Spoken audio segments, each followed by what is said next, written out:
Assalamualaikum warahmatullahi wabarakatuh.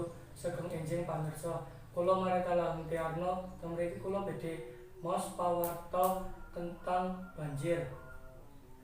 Banjir merga luapan saka Kali Ciliwung Bali ngelemke pekarangan warga ning Desa Pulo Jatinegara, Jakarta Wetan dina Senin 16 November 2015. Pamburine warga terpaksa ngungsi.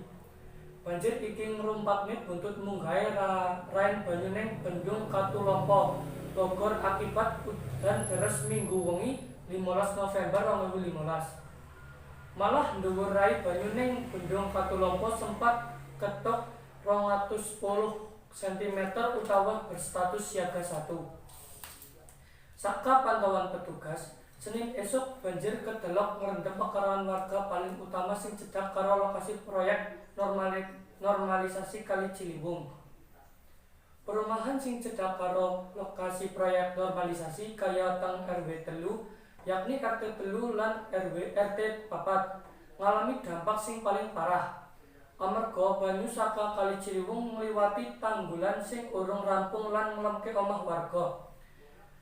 Jare Awi usia 50 tahun warga RT 3 RW 3 Desa Pulo nuturake awake wis anyak ngurusi saka omah kawit minggu sore wektu rain banyu ning Ciliwung meningkat.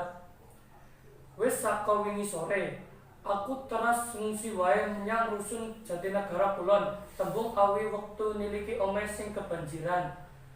Dheweke ngomongke puncak banjir ning Desa Pulo kedadean nang dina Senin mau.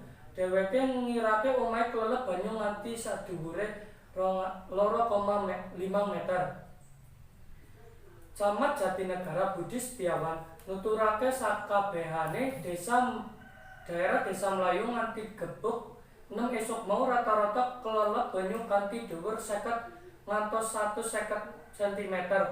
Sacacah panggon tinggal ning RT saka RW 3 saka RW 1 nganti RW 8 melu kelelep. Sekian pawarta saking kula. Wassalamualaikum warahmatullahi wabarakatuh.